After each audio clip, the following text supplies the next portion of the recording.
Hello everyone, this is Brett at BikeMatters and we're doing something different today. We're at a launch for the Sunra brand in the UK. We're taking two models out. We're taking the Sunra Robo-S, which is the 2 battery version, and we're also taking out the Miku Super as well. Now spec wise these are very similar.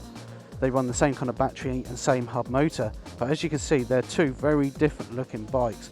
Very typical urban commuter scooter there, but the Miku, as I walk around, is a very funky looking small machine, not too dissimilar from the Grom in kind of dimensions and roughly look. Now before I talk further about these two electric scooters, I'm going to very quickly let you know about Sunra as a brand. Now chances are if you're in the UK you might not have heard much about the brand before. However, here's some reassuring news for you. They were established back in 1999 and produce over 4 million units a year in China and export to over 100 countries. Sunra's UK arm themselves launched in 2020 and are quickly working away to establish themselves, including an ever-growing dealer network. So with that already impressive global presence across so many other countries, things look rather promising for Sunra UK. Now let's get back to testing those scooters.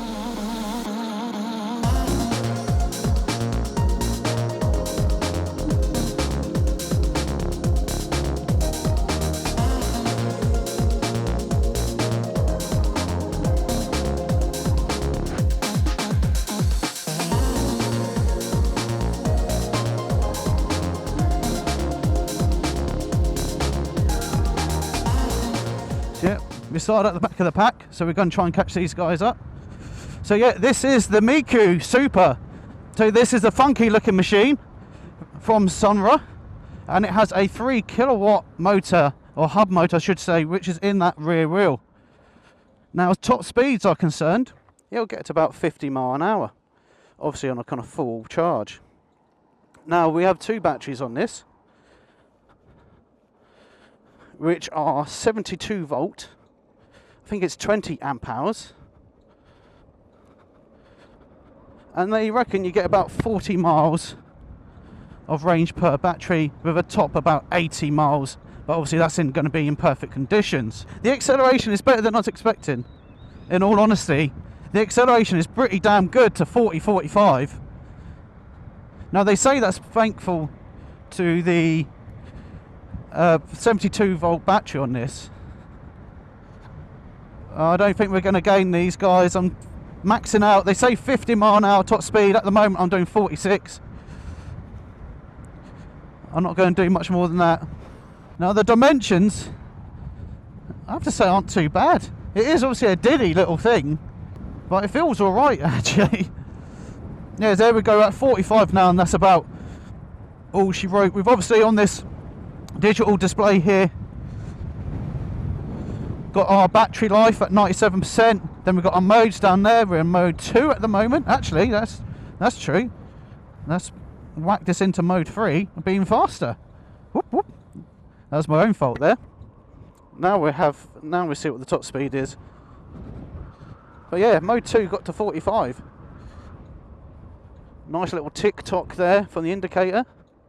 There we go, 50, 51, 52, 53. So yeah, the charge time on this, so the Miku Super, this one has 2 batteries and it charges both of them in 4 hours, which I think is really good going.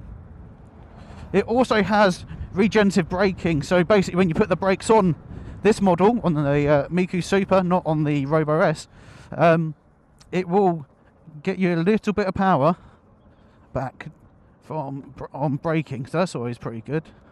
Now the seat feels comfy. It feels a little bit firm towards the right at the back, but it's alright. Brakes, obviously this is combined braking system, so if you do it hard enough you will lock it, so that's something to be careful of. But the braking is good, that has to be said. So price in the UK, I think this Miku Super is £3,499. That is really not bad going whatsoever.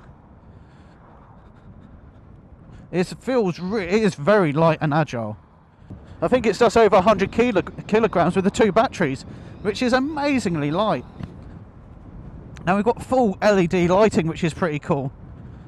I mean, you look at the indicators on the back and the back light, I think that looks nice. It's simple. The suspension and the ride is alright, a little bit firmer on the rear. But when you look at it, you kind of expect that both bikes are really town bikes. You know, with a top speed of 50 mile an hour, that's all well and good, but you know it's going to be for town with electric bikes at the moment. But I'm pleasantly surprised.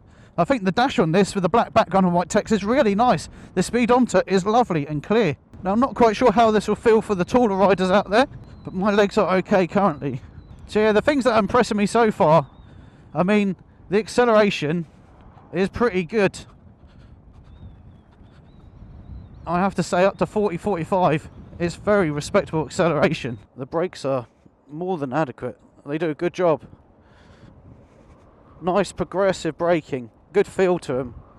Yes, it is only combined braking system, but that compares and is expected at this price point, I think, for an electric scooter, which looks like an electric motorcycle. But yeah, 4 hours charge time, a max top speed of 50 mile an hour. It's some pretty impressive spec from Sunra for a bike, you know, around $3,500. So yeah, 3 riding modes, standard rider modes, but we also have a reverse and a park function. Can be a little bit of lag on the accelerator at times, not as noticeable, I don't think, as on the Robo-S. I think it's important to say that although it is more of a typical naked bike,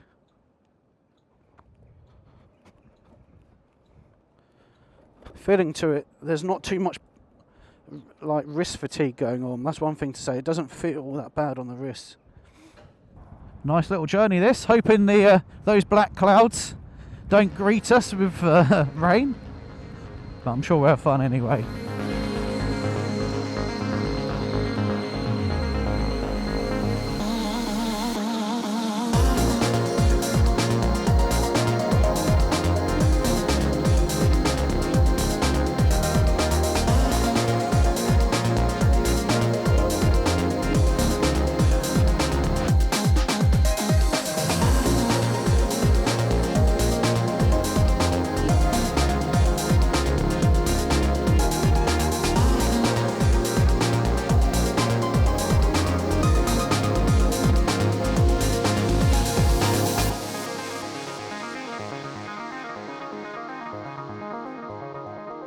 So yeah, we just swapped over. I'm now on the Robo-S. First thing I kind of pick up on the Robo-S, the seat is a little bit firmer than the Miku Super that Iggy's now sitting on. And it's a little bit more of a slippy slidey seat, but I haven't ridden anywhere yet, so we'll see how we get on and how fixed to the seat position I am. I think the switch gear is a little bit more basic on this. The D3, it swaps us on the modes. Then we've got our lights, we've got reverse, we've got park, we've got horn, hazards, indicators and lights for full beam, dip beam. But I think it's a little bit more basic switch gear on this. Here we go on the Sunra Robo-S. So yeah, very similar spec to the Miku Super that I've just been on. Now it's noticeably a firmer seat on this.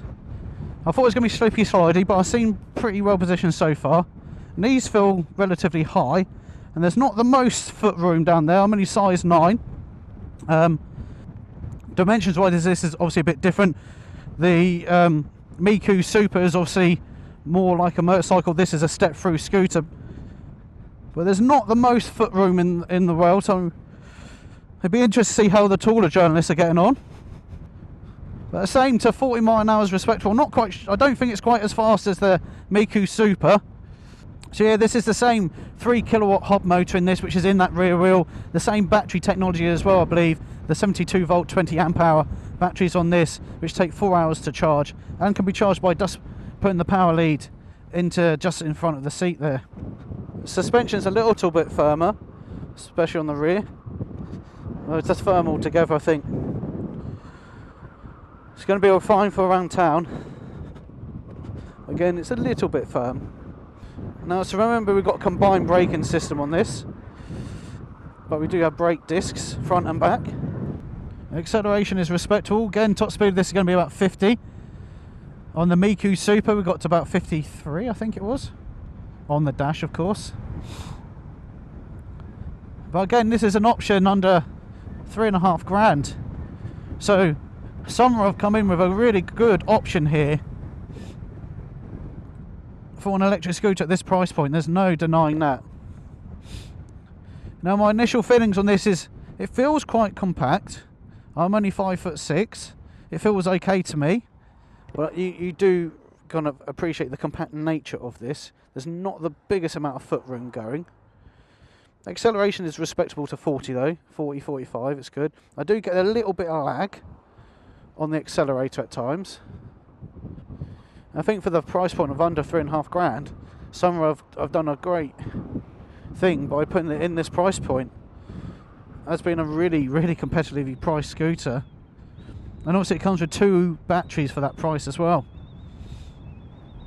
Now it has a 3-year battery warranty on both the Miku Super and the Robo-S, which I think is up to 16,000 miles on that warranty, maybe 18,000 miles. The true amount will be on screen now. So it's a good little outing on these Sunras. They are relatively pokey.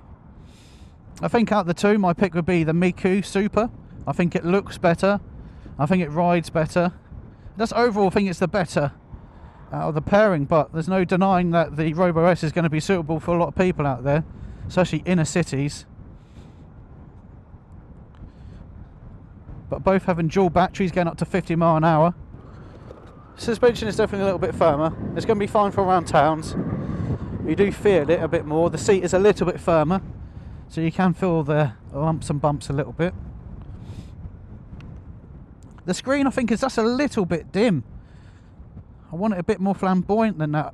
I really like the one on the Miku Super, but the green, I don't know if the green really works. I'm not sure if there's an option to change that. I'll talk to them later about it.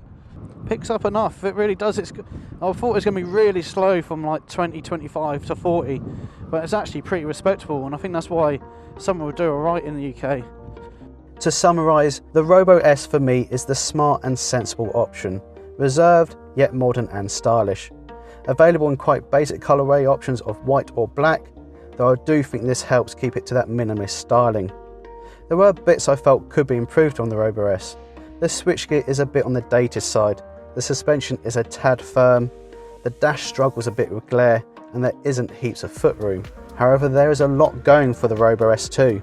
Thanks to that 3 kilowatt Sunra hub motor and these 2 removable 72 volt 20 amp hour batteries, acceleration is quite impressive and will set itself apart from those with lesser batteries. The top speed of just over 50 mile an hour is good to have. The real world battery range for me will be likely around 60 miles, but it's still very competitive with other models out there. It has 24 litres of storage space, which is a massive bonus, as many rivals out there sacrifice storage space for batteries, but not the Robo-S. That is not all.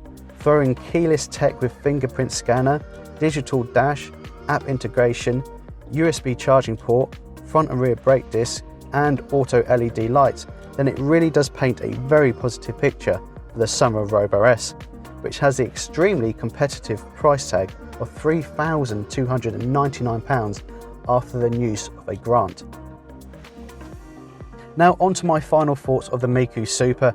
Well, I'm just going to be honest and say it now, the Miku Super was my favourite out of the two. I just think it is really great fun. Not to say the Robo-S isn't, it's just the Miku Super has a little something extra about it. The styling, the motorbike riding position, the small dimensions, it's just quirky. Packing the same 3 kilowatt hub motor in the rear wheel and dual removable 72 volt 20 amp hour batteries, you'll see good solid acceleration to 40 mile an hour and you'll reach a top speed of about 50. Range again, you'll likely see it reach about 60 miles, but that really does depend on a few factors such as the weather and average speed. A recharge time for both batteries of just 4 hours is pretty good going considering the range and price point. Now admittedly I did experience a power issue on test towards the end where I could only max out about 30 miles an hour, but thanks to a firmware update I believe this is all quickly resolved and should no longer be an issue. Other specs for the Miku Super include automatic LED lights, keyless start technology with fingerprint scanner, digital dash, front and rear brake disc and regenerative braking. Then you just have the looks of the thing. I can't stress enough how much the little Miku Super generated in conversation and attention from the public on our morning ride out. It just looks different to other models out there. People are just so intrigued by it, but all the comments are extremely positive. I think it's a combination of those unique and funky looks, spec and low price of £3,499 with a UK grant will just help the Miku become a very popular electric scooter option in the UK. Well, I hope you've enjoyed my review about the Sunra Robo-S and the Miku Super. If you have enjoyed it, please give it a like rating, it really helps us out here at the channel. What are your thoughts on the two Sunra models? Please let us know in the comments section below. If you like this type of content, then why not subscribe and ding that notification bell as well. But thank you so much for watching, everybody, and I'll see you in the next one. Bye bye.